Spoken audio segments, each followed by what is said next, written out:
En parlant de responsive web design, on sous-entend souvent par une technique de conception de site web qui permet à une page de s'adapter automatiquement à la taille de l'écran de l'appareil utilisé pour la consulter.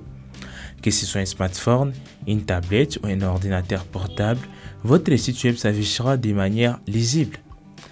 Alors, le responsive web design permet aussi de créer des expériences web personnalisées, performantes et accessibles. Dans cette vidéo, nous allons découvrir les techniques modernes de responsive web design.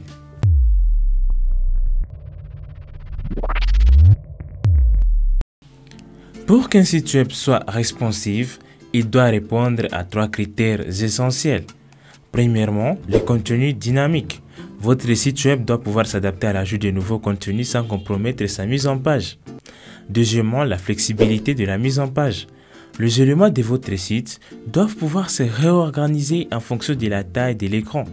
Et enfin, les préférences utilisateurs. Votre site web doit permettre à l'utilisateur de personnaliser son expérience en choisissant par exemple un thème clair ou foncé. Alors, pour mettre en œuvre ces principes, nous allons nous appuyer sur des outils CSS puissants. Nous allons découvrir premièrement les Flexbox grâce à la propriété wrap. Flexbox va nous permettre de désirer les éléments qui dépassent de leur conteneur en les faisant passer à la ligne suivante. Nous allons découvrir les grid layouts avec les fonctions comme AutoFit et MinMax. Grid va nous offrir une grande flexibilité pour créer des grilles et s'adapter à différentes tailles d'écran. Nous allons découvrir la fonction Clamp. C'est une fonction qui va nous permettre de définir des tailles de police ou des dimensions minimales, maximales et préférées, garantissant ainsi une typographie lisible et adaptable. Après, nous allons voir les Media Query qui sont indispensables pour appliquer des styles spécifiques en fonction de la taille de l'écran. Alors, le Media Query était souvent les qui faisaient partie du cœur des responsive web design.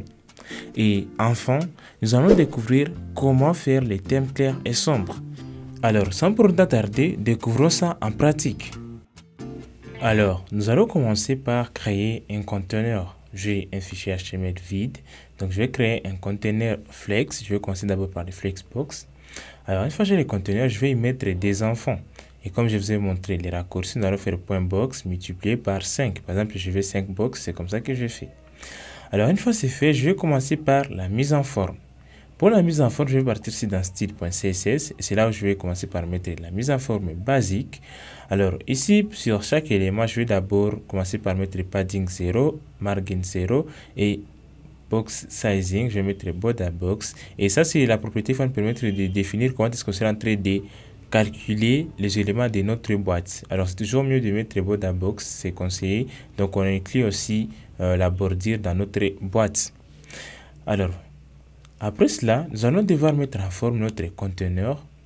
Et avant le conteneur, en fait, nous devons mettre en forme aussi les body. Alors, je vais mettre d'abord en forme les body. Je vais mettre la taille, la hauteur. Je vais vous montrer pour oui, je vais mettre 100%. Et pour les je mets 100 VH. C'est ça, Viewport Height. Donc, ça va occuper la taille ou la hauteur de l'écran, de tout l'écran. C'est ça, les 100 VH, Viewport Height. Alors, une fois c'est fait, dans notre conteneur, nous devons maintenant mettre ça en forme. Là, je peux jeter appliquer Display Flex, mais pour les enfants aussi, ça va s'appliquer. Donc, ça va être comme sous forme de lignes. Alors, là, c'est le conteneur, je vais faire Display Flex. Alors, une fois le Display Flex est appliqué, je vais mettre en forme maintenant les éléments en fond. Alors, je vais faire .container.box. Alors, une fois que je mets box, je peux maintenant définir la largeur, je peux définir la hauteur et je peux mettre la couleur des fonds. Alors, une fois c'est fait, je vais maintenant enregistrer et je vais vous montrer les résultats. Alors, je dois lier les fichiers CSS avec HTML, je n'avais pas encore fait ça.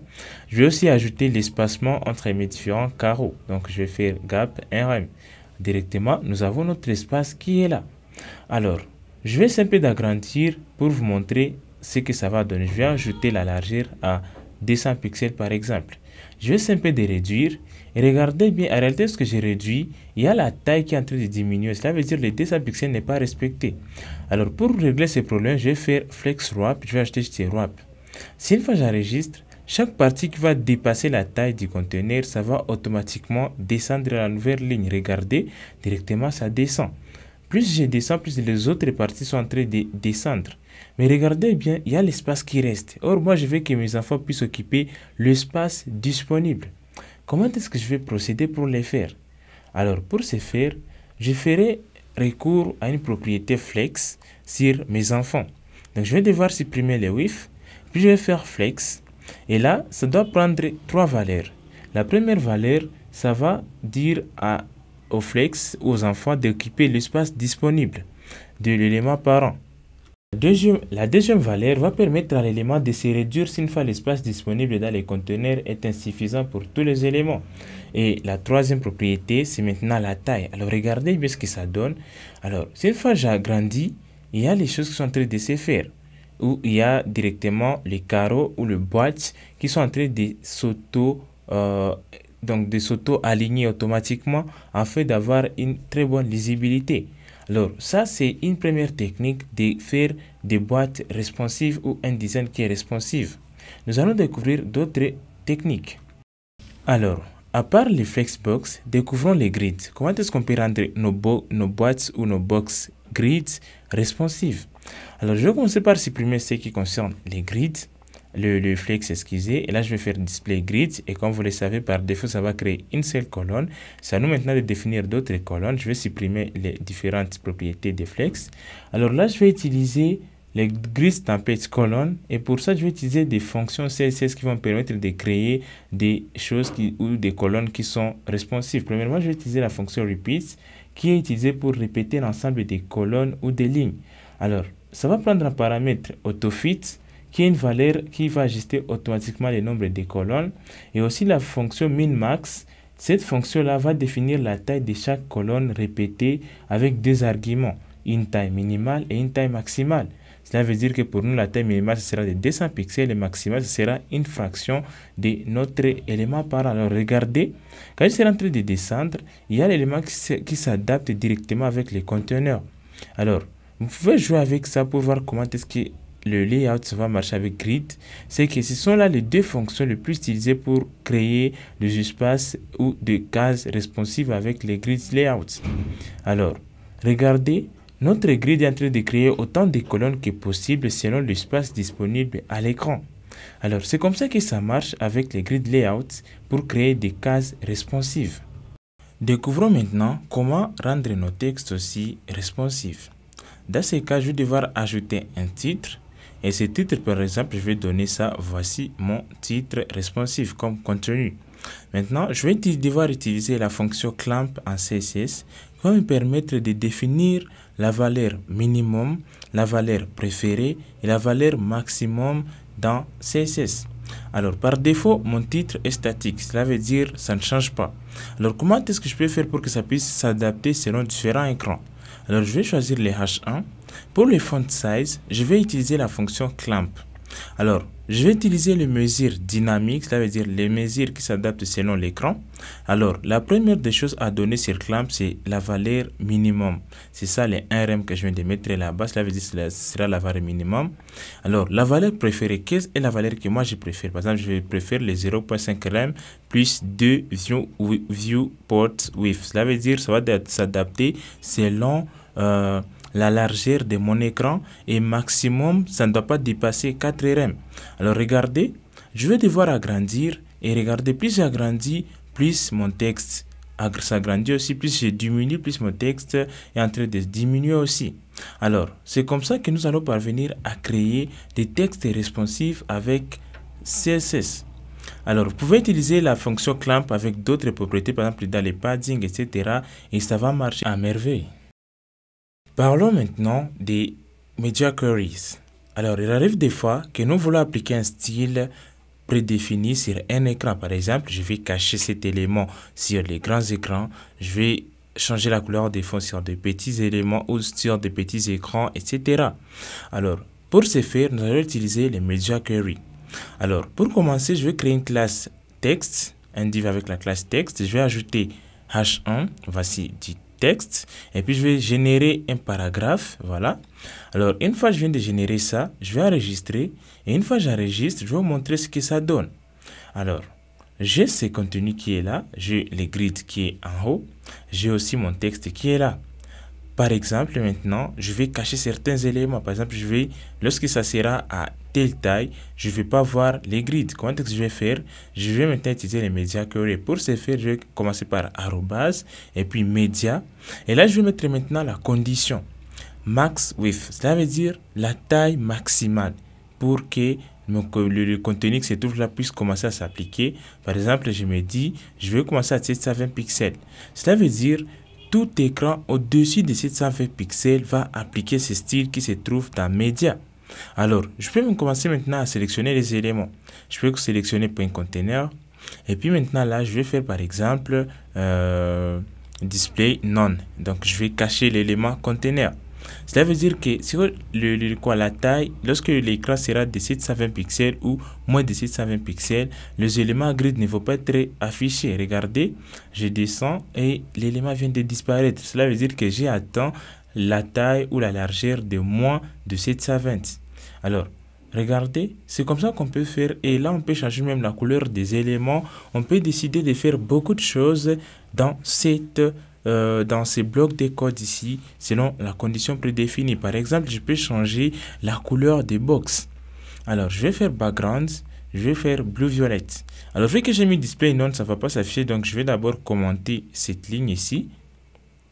Une fois que je commente, je vais maintenant vous montrer. Je vais simplement descendre, de réduire l'écran et regarder directement, ça change de couleur. Quand j'agrandis, ça change aussi de couleur.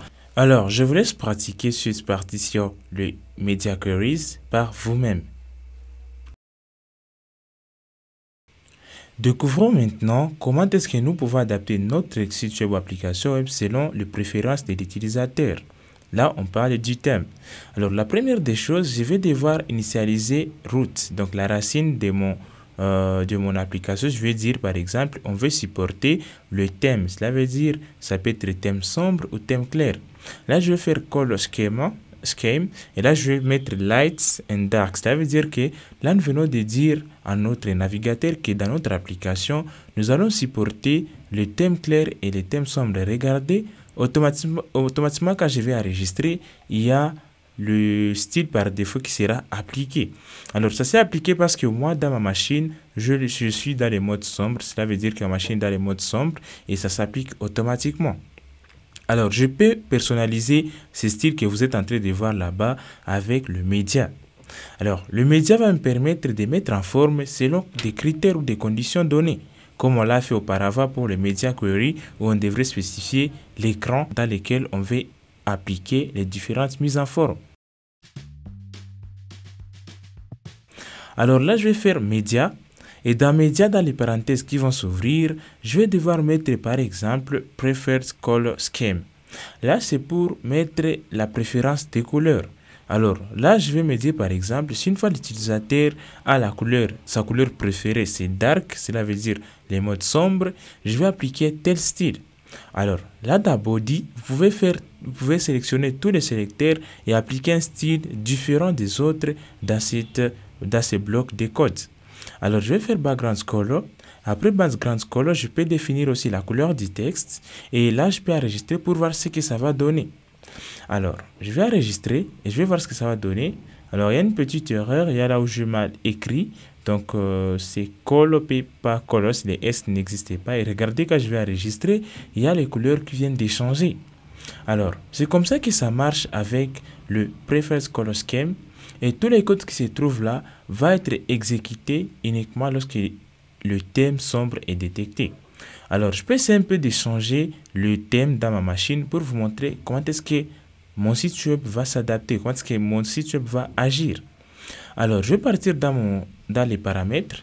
Je vais devoir mettre les modes clairs et vous montrer ce que ça va donner.